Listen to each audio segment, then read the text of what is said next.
What's going on, guys? My name's The Average Kid, and I've got the one and only UKD is back and ready for some action. We're going to talk about the North Korea situation, as I'm sure you can read. You've seen the title of the video. And to start off, let's give the audience some details if you're not too familiar with the whole situation that's going on right now. UKD is going to fill you in on the basic details of the situation. Okay, without going too much in depth on it, North Korea has postured pretty strongly. They've become more aggressive. They've done some covert stuff. They've moved some missiles around. And in general, they've been in a threatening posture for several weeks now. And they're starting to make everyone around them uncomfortable, and they're directing a lot of this at the United States. And as you guys, I'm sure you know that's no bueno. We ain't gonna has that. We're not dealing with such things. But I got a quick question for you. Do you think it's a small penis situation?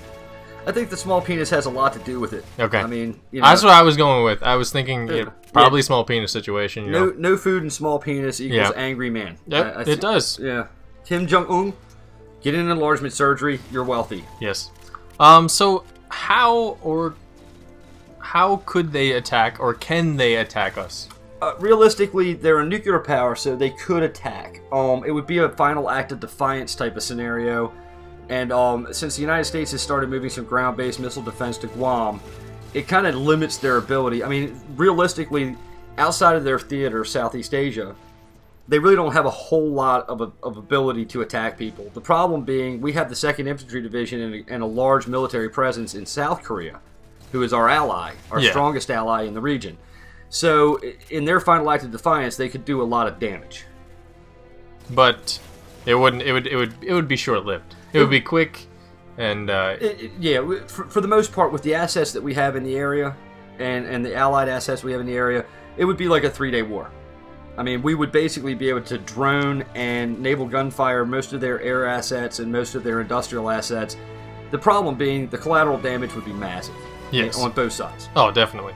So you said about allies nearby. Who would those allies be, and who would maybe nip this in the butt aside from us if anything were to progress? Well, in all fairness, they're not necessarily an ally, but China would be the strongest hand to stay North Korea.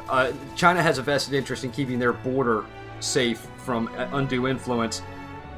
And there's even a possibility China could annex North Korea if they started to think they were acting too strongly. That's completely reasonable. You don't. It's kind of like this this redheaded stepchild situation where you just want to smack the kid and tell him to go to his room.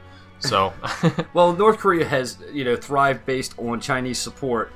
If China withdraws support or rejects an action and North Korea acts against it, it's basically a suicidal operation. The biggest problem is South Korea is immediately south. I mean, there's a demilitarized zone on the 38th parallel that separates the two countries. That was established in '52 after the war. So, there's a ceasefire, but they've really been at war since then. Right. There's never between North and South. Yeah. There's really unlike a lot of civil wars in which a country is either reunified or two separate nations are established. North and South Korea has kind of stayed in a perpetual state of ceasefire. Yeah. With the demilitarized zone having intermittent action. One of the big problems right now is North Korea is doing things covertly. They're hiding what they're doing. They're trying to move things around. They've placed missiles on land-based deployment systems, and they're trying to hide them from everybody, which makes everyone nervous. Yeah.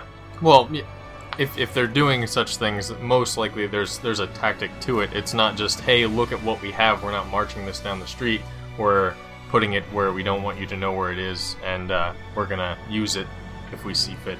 Right. Well, see, part of it, I think, what makes everyone nervous is that North Korea is a fairly impoverished, starving country. Yeah. All the wealth is concentrated at the very top, and they've got madmen running the country. So it's hard to predict what a madman will do. In any realistic observation, you would say North Korea has no chance whatsoever of doing any significant damage. No. I mean, aside from some sort of nuclear attack, there's no way North Korea is not just going to pop on over to the U.S. and just start taking over by any means. No. They just the people aren't there, for one, and the U.S. in itself. I mean, we could even talk about that. The U.S. is not an easy country to attack. No, the United States. Stalin once said that the United States would be almost impossible to attack from without. because you have huge, populated, massively armed cities all along the eastern seaboard. You have the tough Pacific Rim all along the western seaboard, and you have allied nations north and south. Yeah.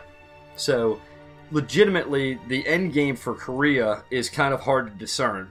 We were just looking at an article a second ago that's basically saying Korea is advising ambassadors that they wouldn't be able to, you know, provide them safety, yet they're accepting foreign travel tours as if nothing's going on. Yeah. Like, oh, just come on in. It's cool. You know, but, yeah, we can't really help you out. It's hard to discern what the motives might be. I mean, part of it might be just to see... I mean, in a lot of cases, Saddam Hussein, Adolf Hitler, a lot of leaders that have empirical notions will try to do basically dummy operations to see if anybody's paying attention. Yeah. Okay, in the case of World War II, Hitler put soldiers with wooden weapons. Is that like the middle child? Sort of. Kind of like a middle child. He just went, oh, look at me. Hey, I'm right here. Well, see, the thing was, nobody paid attention. Germany wasn't supposed to have an army. Yeah. And he built an army, and he bivouacked them near France to see if anybody would care. When nobody cared, he started mass production. Hussein made overtures towards Kuwait prior to invading Kuwait to see if anybody would care. In this instance, Korea is moving missiles around, and it may just be just to stir the pot, see what happens, if anything does happen, and to see what kind of response they could expect. You know, and now granted, there's always the nefarious possibility of other countries being in secret alliance with Korea, so we have to take it extremely seriously. And let's face it, our current president isn't looked at as a real heavy-handed foreign policy president. Yeah. Well, no, he likes to fly around the all over the world and apologize for stuff. Right. So, but there is a certain amount of, hey, how is the world going to react to this? And primarily the United States and China would be the two most critical players. Yeah. And I can see that.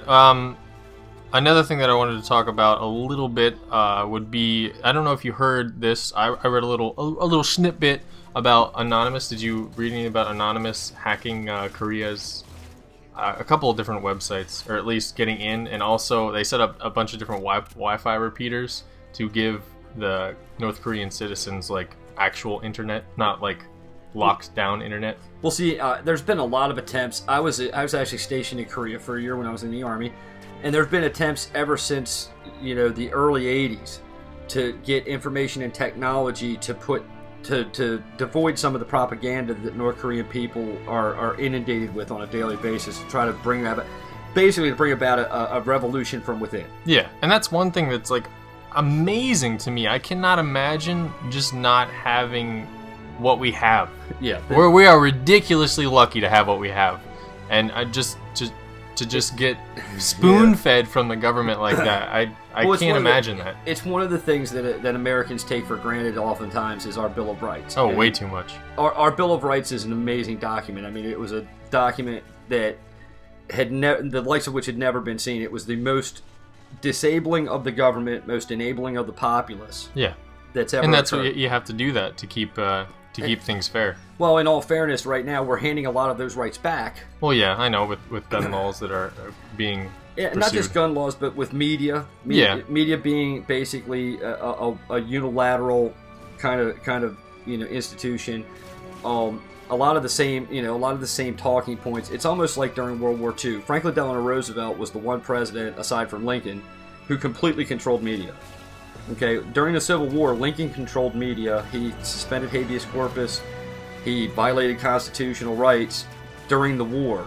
I mean, he basically violated 3 articles of the Bill of Rights during the war and justified it with the war. Franklin Delano Roosevelt used a huge propaganda campaign during World War II.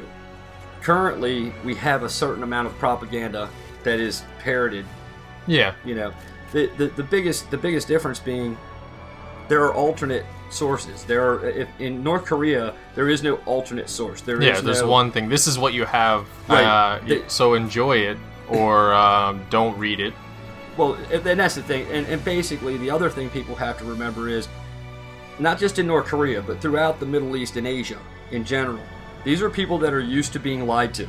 Yeah. Okay, these are people that are used to having filtered media and propagandized media. So when the United States apologizes for something, okay, it's assumed that they've done something much more terrible. Yeah. Okay, because any of those states that would ever make an apology, which is extremely rare, yes, would be apologizing for something minimal as opposed to apologizing for what they've actually done. Yes. So, you know, we have to think about that when we conduct activities overseas. Well, guys, I hope you found this informative, and I would really appreciate any insight that you have on this topic. This might be a reoccurring thing. Maybe a couple weeks down the line, if anything happens, maybe UKD and I will get back together and continue the discussion. But be sure to comment below, and if you enjoyed it, leave it a like. And as always, if you love it, then subscribe, and I will catch you guys on the flip side. Peace. Everybody root for the missile defense system. Woo!